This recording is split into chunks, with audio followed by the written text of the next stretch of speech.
alors may remercier préfet ci kii boobu clip vidéo boobu mu ñu may le temps que Diamane suñu invité bi di ñu rejoindre ma daan koy nuyu daal di ko dalal ci plateau bi. maa ngi leen di fay maa ngi nuyu ñu nekk ci plateau bi ñëpp. nuyu mon oncle nuyu mes sœurs que j'entoure ici. D'accord. Ça fait plaisir de venir partager plateau avec vous. D'accord, plaisir partage. Alors man ma bàyyi la nga wéy rek sa invité. ok Fatou comme ni nga ko waxee tey ñu fiy dalal Abdou Lahad Thioune plus connu sous le nom de Diamane nekk aussi membre bu Express bu Diourbel ja ñu ngi leen nuyu bu baax a baax. d' accord dama bëgg a xam rek la moo indi turu Diamane bi parce que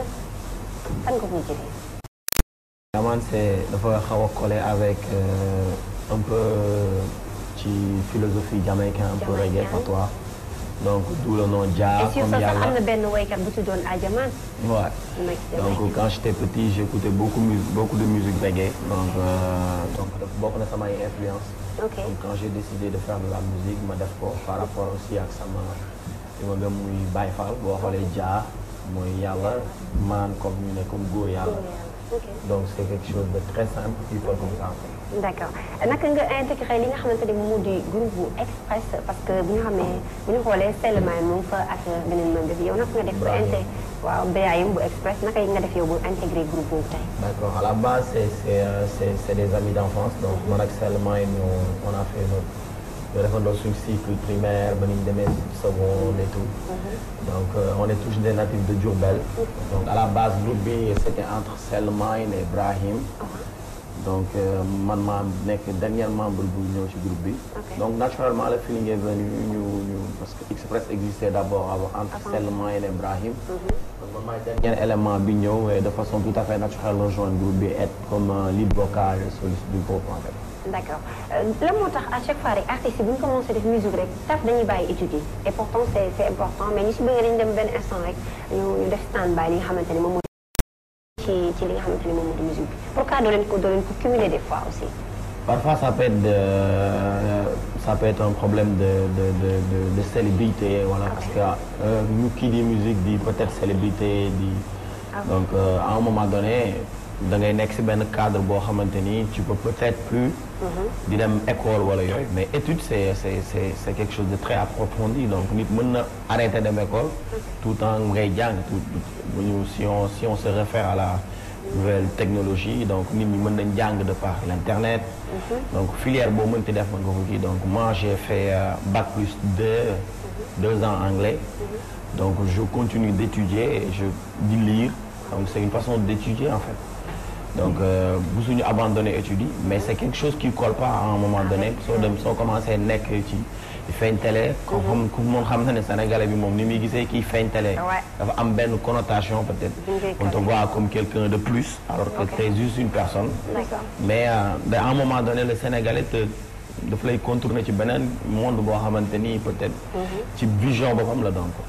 parfois da ngay dégg ñu ne la tu as changé. wala nga gis ñu ne la ouais yow man ak yow ñoo nekkandoo ay gain après alors que c'est lui qui te change de par sa ci vision bi. moom donc mais tu es toujours le même mais moom moo lay xoolee autrement en fait. d'accord nga bokk aussi ci artistes yi nga xamante ne.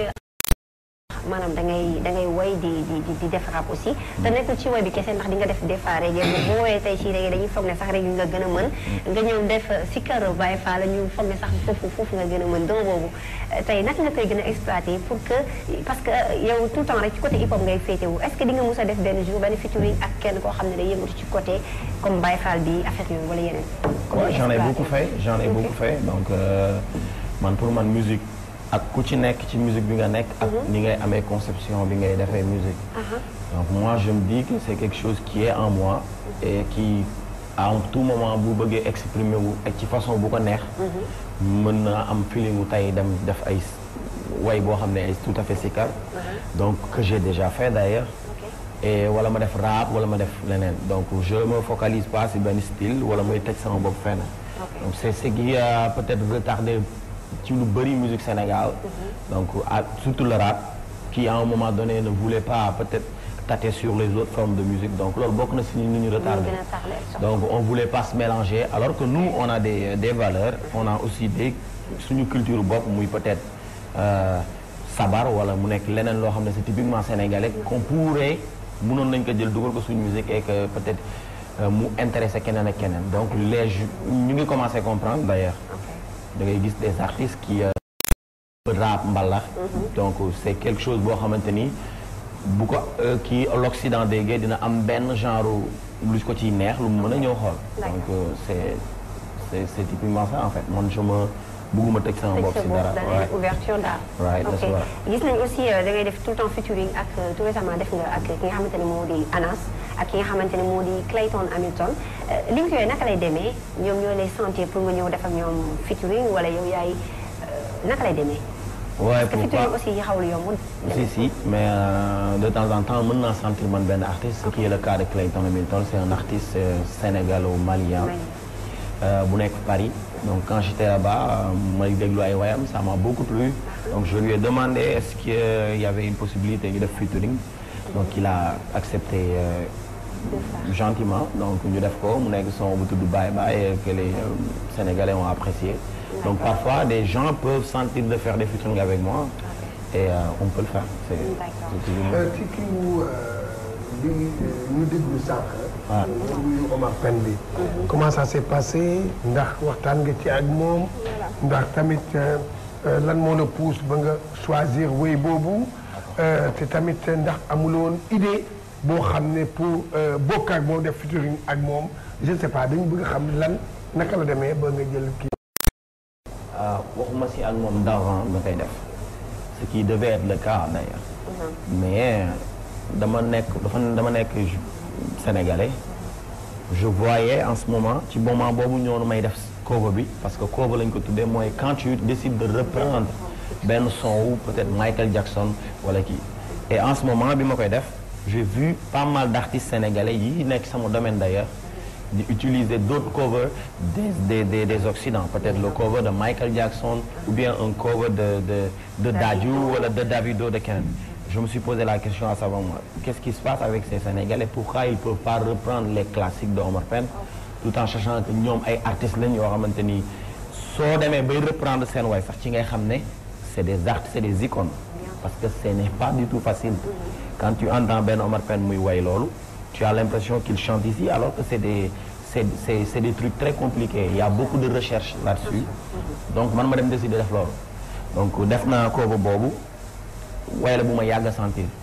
et quand je l'ai fait man mosuma déggante ko Omar Pène on s'est jamais vu il m'a appelé direct il était maa ngi ñaan mu nekk ci meilleures conditions il était un peu souffrant il m'a dit mon petit dama toog sama lal fu ma tëdd rumeur yi di ma fekk si ba fii que il y a un jeune qui a repris si sa benn son ordinaire ça fait partie des jours yu ma gën a marqué sama musique donc j'ai essayé d'aller le voir mais à ce moment boobu il était pas trop bien quoi donc may wax que ni sénégalais yi ñu gën a bàyyi xel si ñoom parce que c'est des personnes yoo xamante ni soo génnee ci biti sax ngay xam lan la ñu représenté et le sénégalais il a peut-être tendance di juger ñi nga xamante ni ñoom la dëkkal de façon un peu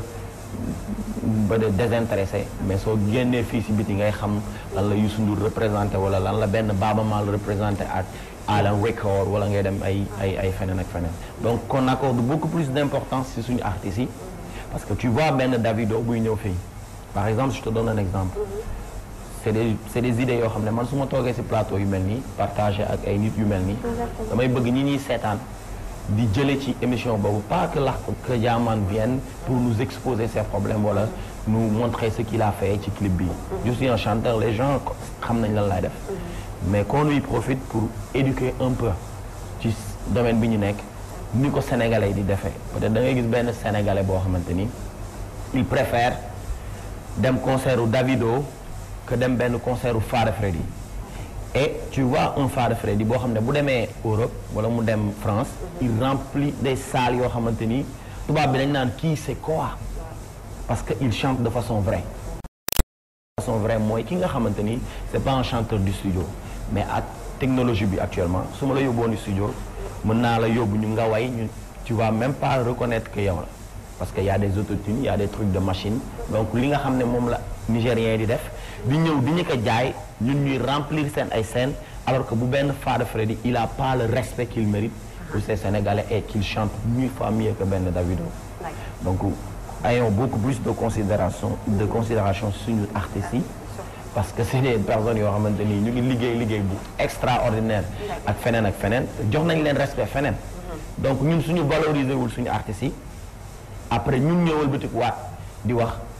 wooy un tel et tel def na benn salle ci beneen dëkk feesul wala fees na alors que suñu valoriser woon suñu artistes yi comme ni ñu leen waroon a valoriser comme ni ñuy valoriser parce que système la rek boo demee Europe ni ñuy valoriser seen artiste ba bu ñu toogee di tëgg fenn kenn du douter sax ndax dafa war a fees ou pas ñun ñoo ko war a def donc qu'on se plaint pas su fekkee ne benn un tel benn artiste def na benn affaire feesul ñun la ñun ñoo d'abord donc c'est ça en fait. En tout cas clip bi nice na comme ni ñu ko seetaanee et que li nga wax thème bi aussi dafa am parce que am na góor yoo xam ne tey ñu ngi koy dund peut-être mënuñu ko wax. donc bu ñu gisee yow nga def ci benn way nii daf leen di neex daal parce que lii dafa exister dafa bëri trop. Ouais, mais je suis en train de payer les pots cassés lu nekk ñu ngi ma koy yàq ci internet bi waaw man damay gis ay commentaires yoo xamante ni non lu nekk lañ may wax jigéen ñi ñoom it mais man déjà dañ ma wax ba nga xam ne dama décider léegi def Mr Colombo parce que Miss Colombo si y a des Mr Colombo y a des personnes y a am na ay góor yoo xamante ni non mais comme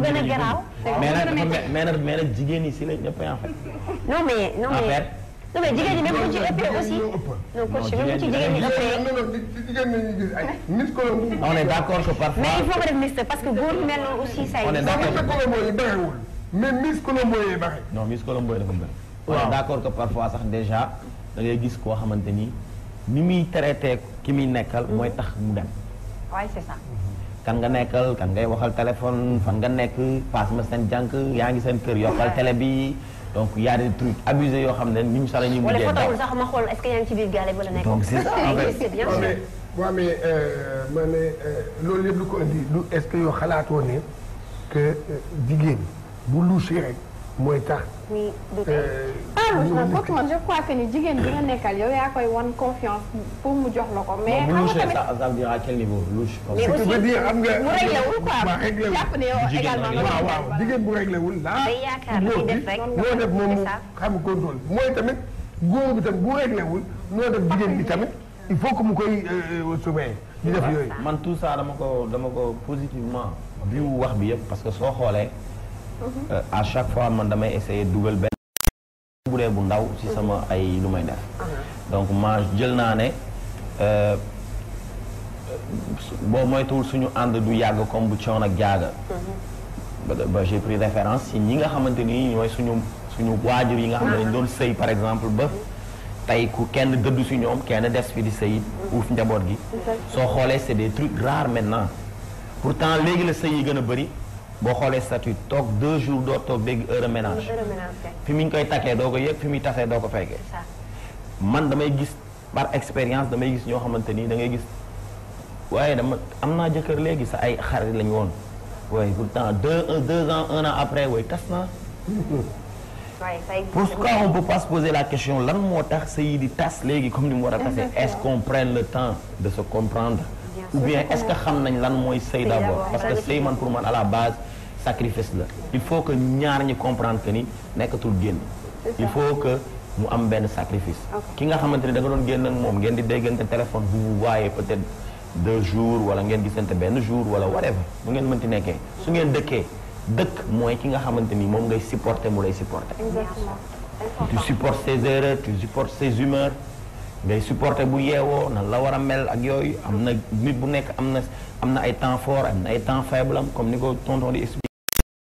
donc management boobu noonu di war a am ci dirigeant yëpp comme tey par exemple maa ngi doon déglu sànq comme comment il a fait le débat ci ki nga xamante ni mooy togg parce que loo gis rek plat boo gis dañ koy togg ni ñu koy toggee yaay xam nan nga koy assaisonner ba ku ko gis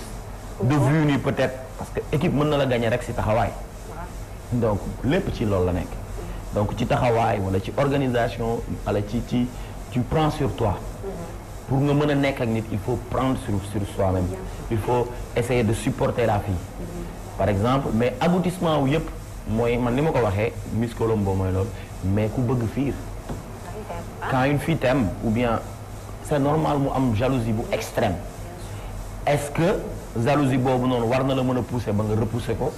wala est-ce que tu dois prendre tout sur toi pour recadrer ko et mettre ko en confiance pour mu mën a nekk mais faut toujours se poser des questions le pourquoi des choses